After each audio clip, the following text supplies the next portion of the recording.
नमस्कार प्रणाम, हमें राघवेंद्र स्वागत बा आप सबके इन खबर के भोजपुरी चैनल पे। सीमा हैदर से यूपी एटीएस के पूछताछ में हर दिन हैरान करे वाला खुलासा हो रहल बाटे।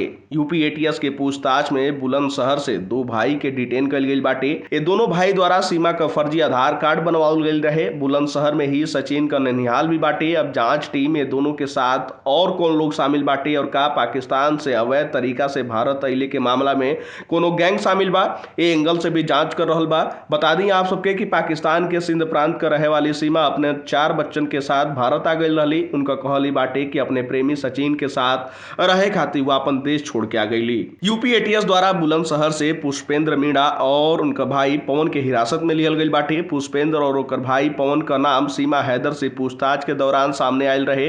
दोनों के पाकिस्तान से सीमा के भारत अइले खातिर कुछ दस्तावेज में छेड़छाड़ कल गई रहे।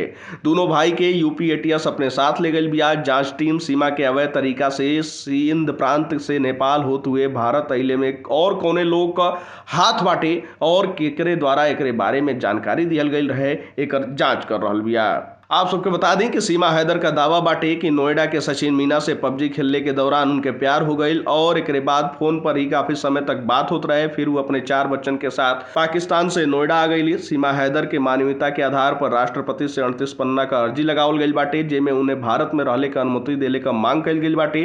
फिलहाल सीमा से यूपी एटीएस का पूछताछ जारी बाटे, जेमे रोज नया खुलासा हो रहा बा। यूपी एटीएस के जांच के दौरान पता चलल कि बुलंदशहर सचिन का ननिहाल हवे और सीमा के लेके वैजा शादी करे खातिर आयल रहे। यही दौरान पुष्पेंद्र मीणा जो उनकी अहमदगढ़ में जनसेवा केंद्र चलावेला, उसे भी दोनों लोग का मुलाकात भइल। बतावल जा रहल बाटे कि पुष्पेंद्र ही सीमा हैदर और सचिन मीणा के आधार कार्ड और अन्य दस्तावेज के साथ कुछ छेड़छाड़ कैले रहे।